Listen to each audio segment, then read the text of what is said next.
సుమన్ టీవీకి స్వాగతం. నేను మానస. ఈ రోజు మనతో పాటు ఉన్నారు జ్యోతిష్య రత్న, జ్యోతిష్య చక్ర వైభవ నిపుణ డాక్టర్ రాళ్లపల్లి రవికుమార్ గారు. వారితో మాట్లాడదాం. జూలై మాసానికి సంబంధించిన రాశి ఫలాలు ఏ విధంగా ఉన్నాయి అనే విషయాలు తెలుసుకుందాం. గురుగారు నమస్కారం అండి. నమస్కారం. గురుగారు, జూలై మాసానికి సంబంధించి ద్వాదశ రాశుల యొక్క రాశి ఫలితాలు తెలుసుకోబోయే ముందు గ్రహ సంచారం ఏ విధంగా ఉందో తెలుసుకుందాం. తప్పకుండా. శరదిందు సమాకారే పరబ్రహ్మ స్వరూపిణి వాసరాపీఠ నిలయే సరస్వతి నమస్తుతే. సుమన్ టీవీ ప్రేక్షకులకు నమస్కారం. ముందుగా ద్వాదశ రాశుల్లో నవగ్రహాలు జూలై నెలలో ఎక్కడ ఉన్నాయో తెలుసుకుందాం. సూర్యుడు 17 జూలై దాకా మిథున రాశిలో ఉంటాడు, తర్వాత కర్కాటక రాశిలోకి వెళ్తాడు. కాబట్టి సూర్యుడు వచ్చేసి మనకి ముఖ్యంగా అంటే నెల గురించి చెప్పుకున్నాం కాబట్టి 16వ తారీఖు దాకా మటు ఖచ్చితంగా మనకి మిథున రాశిలో ఉంటాడు. నెక్స్ట్ వచ్చేసి గురువు కూడా మనకి మిథున రాశిలోకి ప్రవేశించాడు కాబట్టి మిథున రాశిలోనే ఉంటాడు ఈ నెలలు కూడా. అలాగే బుధుడు వచ్చేసి మనకి ఈ నెలలు కూడా కర్కాటక రాశిలో ఉంటాడు. ఇక కుజుడు సింహరాశిలో ఉంటారు, అలాగే కేతు కూడా సింహరాశిలో ఉంటారు, అలాగే రాహు కుంభరాశిలో ఉంటారు, మరియు శని మటుకు మీన రాశిలో ఉంటారు. కాబట్టి ఈ ద్వాదశ రాశుల్లో ఈ నవగ్రహాలు ఈ స్థానాల్లో ఈ మాసం అంతా ఉంటారు. గురుగారు, జూలై మాసం కన్యా రాశి వాళ్ళకి ఏ విధంగా అనుకూలించబోతోంది, ఏ విషయాలలో జాగ్రత్తగా ఉండాలో తెలియచేయండి.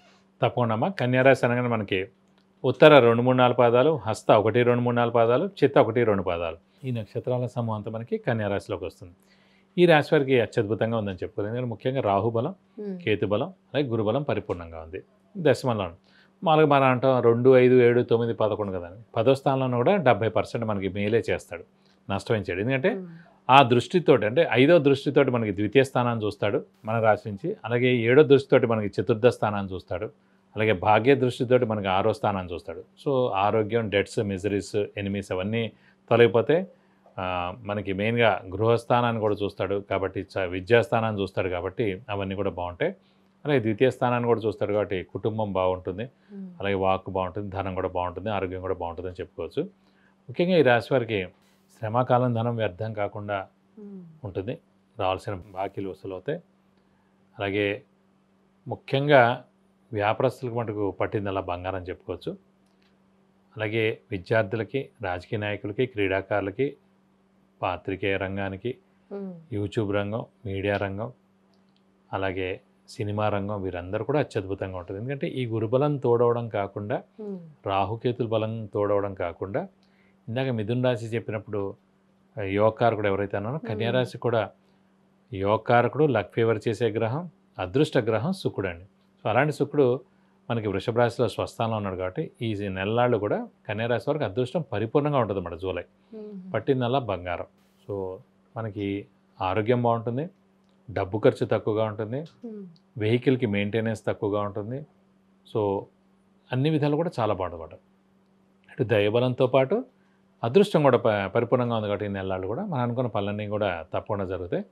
అలాగే విందు వినోదాల్లో పాల్గొంటారు, అలాగే ఫ్రెండ్స్ తోటి బాగా కలుస్తారు, పాత స్నేహితులను కూడా కలుస్తారు. వ్యాపారస్తులకైతే పట్టిందల్లా బంగారం చెప్పుకోవచ్చు. కొత్త వ్యాపారం స్టార్ట్ చేయొచ్చు, ఎక్స్పాన్షన్ జోలికి వెళ్ళొచ్చు, అలాగే క్రెడిట్స్ కూడా ఇవ్వచ్చు.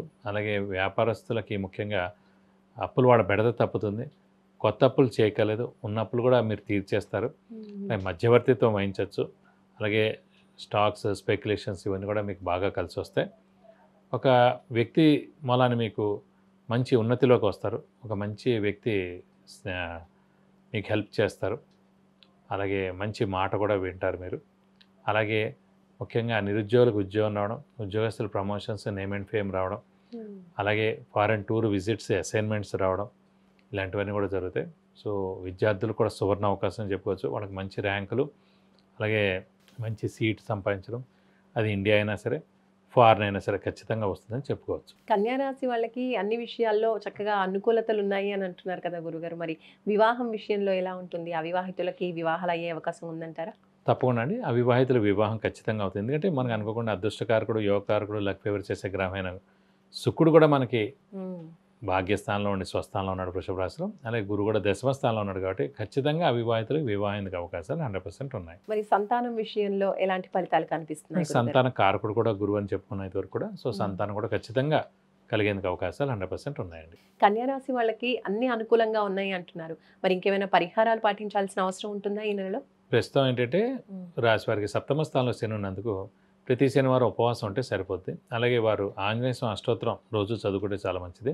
అలాగే వీలైతే ప్రతి శనివారం లేదా మంగళవారం ఆంజనేయ స్వామి టెంపుల్కి వెళ్ళి 40 ప్రదక్షిణాలు చేయడం, అలాగే వీలైతే వడమాల సమర్పించడం, అలాగే తమలపాకులు పూజ చేయించడం, సింధూర పూజ చేస్తే కనుక మీకు అన్ని విధాలా మంచి చేకూరుతుంది. జూలై మాసానికి సంబంధించి కన్యా రాశి వాళ్ళ మాస ఫలితాలు తెలియజేసినందుకు ధన్యవాదాలు గురుగారు. నమస్కారం. నమస్కారం. విద్య, ఉద్యోగం, వివాహం, వ్యాపారం, సంతానం, ఆరోగ్యం, ఆర్థికం ఇలా ఎటువంటి సమస్యకైనా సరే గురువుగారు నుంచి మీరు పరిహారాలు తెలుసుకోవాలి అనుకుంటే స్క్రీన్ పైన కనిపించే నంబర్స్కి కాల్ చేసి లేదంటే వాట్సాప్ చేసి అపాయింట్మెంట్ తీసుకోవచ్చు. మీ సమస్యలకి పరిష్కారం తెలుసుకోవచ్చు. చూసారు కదండి, ఇది కన్యా రాశికి సంబంధించి జూలై మాస ఫలితాలు, అలాగే పాటించవలసిన పరిహారాలు కూడా గురుగారు తెలియజేశారు. అన్ని విషయాల్లో చక్కని అనుకూలత కనిపిస్తుందని తెలియజేస్తున్నారు. చూస్తూనే ఉండండి సుమన్ టీవీ. నమస్తే.